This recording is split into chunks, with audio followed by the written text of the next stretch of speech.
Today on CJ Off-Road, we're going to show you how to lift the JL.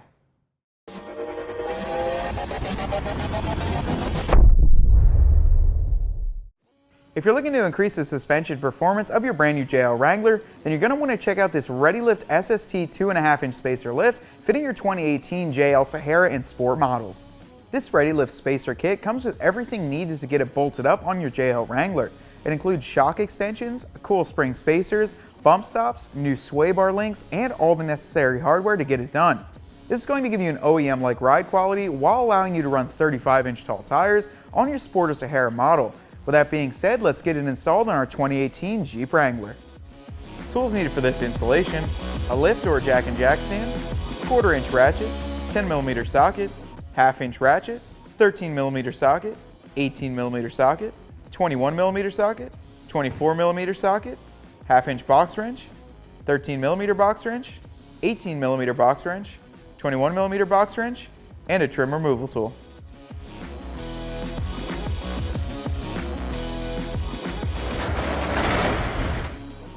We're going to start at the front end of our JL. As you can see, we already have the suspension removed. We're going to show you guys a clip on how to do that.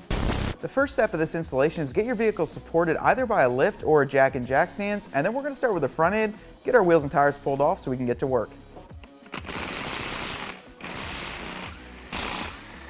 The first step is get your axle supported, then remove the lower shock mount bolt.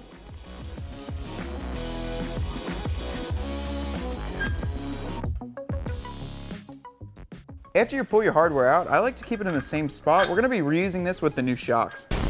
The next step is going to be to remove this sway bar link. It's going to use the same 19mm socket and open box wrench. I'm going to start by removing this lower link here.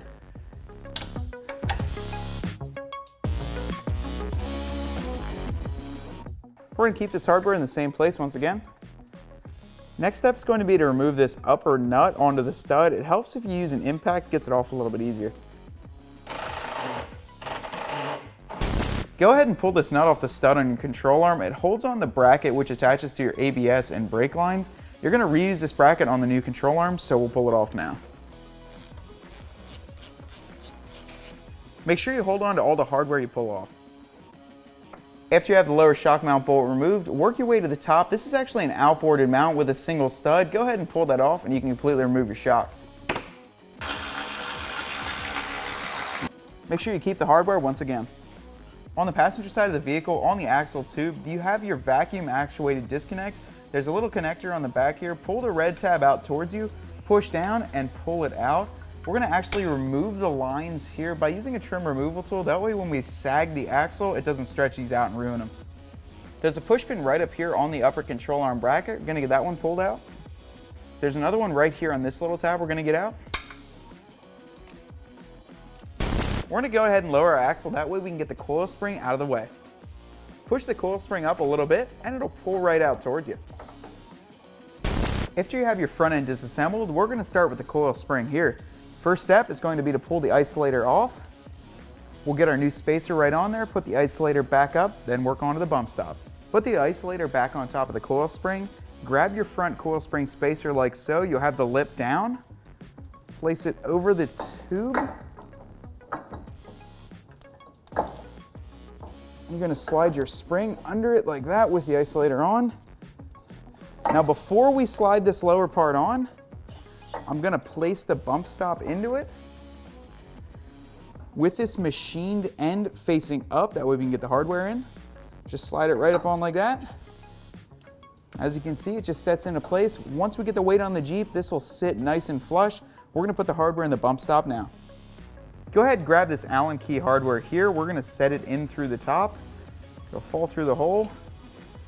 Pick this bump stop up, line it up into there, set it right back down. Then you're going to use the provided nut to go underneath, get it tightened up. You're going to use a 5/16 inch Allen key to get that top tightened up, as well as a 9/16 inch box wrench on the bottom.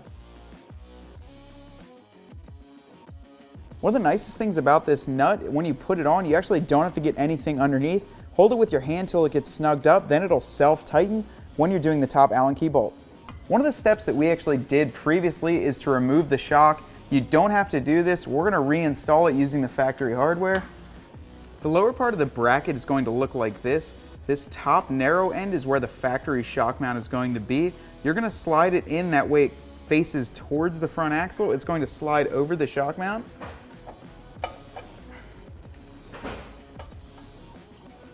We're going to drill out this lower hole here on the shock mount to a 1/2 inch. It's going to allow us to put the new bracket with the hardware, get it nice and tight. Let's start out with a 1/2 inch drill bit. We're not going to set the shock extension bracket on. It's going to slide over the factory shock mount.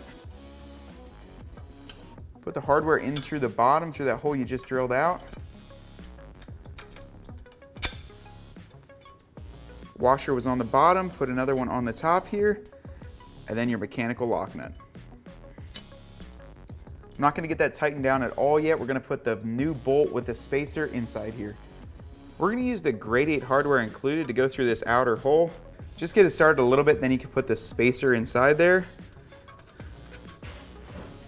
We're not going to put the shock mount on yet or get these tightened up. We're actually going to step up to the front and install the sway bar links. Then we can come back, get all these things tightened up, put the brake lines back on, pick the axle up so that way the shock goes into this bracket. For this kit, you actually get new rear sway bar links, and then the factory rear sway bar links go in the front. They're going to face like this. The stud goes in using the factory hardware in the top. Then we'll put the factory hardware right down here. Go ahead and get these tightened down.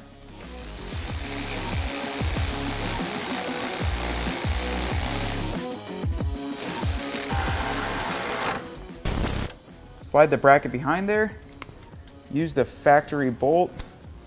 Just get it started. Get it nice and tightened up.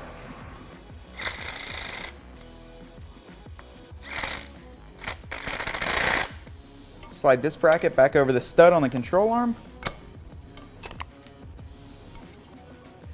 Put the 15 mil back over it.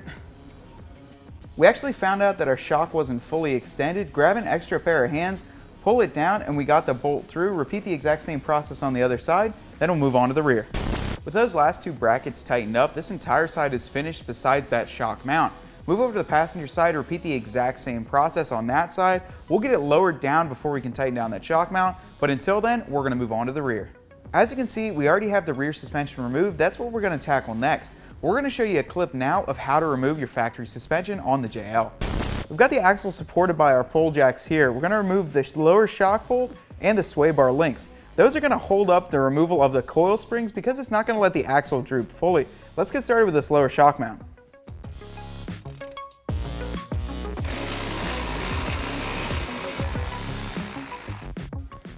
Same with the front, make sure you keep all your factory hardware as you're going to reuse it. Now we can remove the lower sway bar link.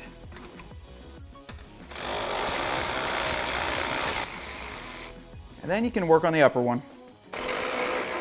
We're going to lower the axle down with our pull jacks, that way we can pull the coil springs out and get started with the rest of the install. Go ahead and remove your coil spring. Make sure you keep the retention pad from up top. You'll use this with the new springs. Go ahead and slide the washer with a welded on nut onto the top of the coil spring bucket. It's going to sit right like that. Get it nice and centered up. We'll put the spacer on there and put the Allen key bolt up through it. Go ahead and grab the spacer and put the Allen key bolt up through. I actually have the socket with the right Allen key on it. I'm going to get it started. It's kind of tricky to do. However, once you get it started, it'll be pretty easy. We'll get a ratchet on there and get it tightened up. We can now install the coil spring. Don't forget to put on the coil spring bucket retention pad. It goes right on the top there and right on the lower pad. That'll do it. We're going to go ahead and grab the included sway bar links. I already have the polyurethane and steel pressed into there. Use the factory lower bolt on the top mount. It goes in from the outside. Put the nut on the back. Just get that snugged up, that way it holds. And then on the lower section, we're going to use the included hardware with the ReadyLIFT Kit. Use the washer and the included grade 8 bolt.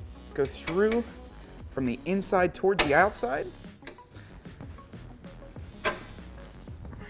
Put your washer on, then your mechanical lock nut. Now we can go back and get these tightened down. We're going to use an 18mm socket and box wrench to get this tightened up.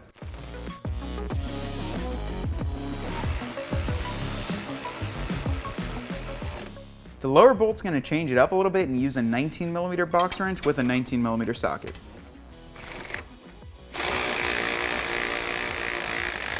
The next step is to install the bump stop extension bracket. It slides right over here and uses the included hardware to go up through the bottom.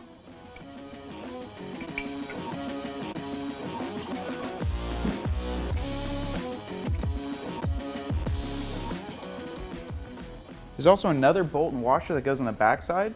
We're going to use an 11mm box wrench and an 11mm sock to get these tightened up. Now go ahead and tighten up the rear. The next step is to install the lower shock mount extensions. They're going to install like this with a bulge facing you. Place the smaller of the two bolts up through the bottom. Place a washer on there, then your mechanical lock nut. Place your longer bolt through, just get it a little bit started, that way you can fit the spacer in there. Once you have the spacer in, wiggle it around a little bit, pop it through the other side. Gets a washer and a lock nut. Just like in the front, we're not going to tighten any of this down until we get our shock in here, but we can clamp it all together and have a nice solid secure mount. Go ahead and slide the shock bolt through the outside.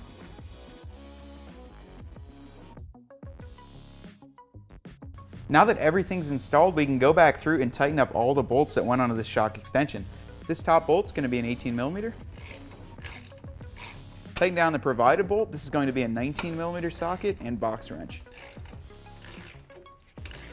Then tighten down this last lower bolt. The rear's all buttoned up. Now you can put the wheels and tires back on, lower it to the ground. Repeat the same steps on the other side and your installation's complete. We just wrapped up the installation of the ReadyLIFT SST 2.5-inch spacer lift on our 2018 Jeep JL Sport Wrangler. This is a really nice kit. It only takes you about 3 hours to install, plus it gets you 2.5 inches up in the air, allowing you to fit up to a 35-inch tire. As you can see behind me, we do have upgraded wheels and tires. We have a 33-inch tire on our setup. Fits perfectly, however, we could go up to a 35. Now you can find this lift kit as well as many other great parts for your brand new JL right here at cjponyparts.com.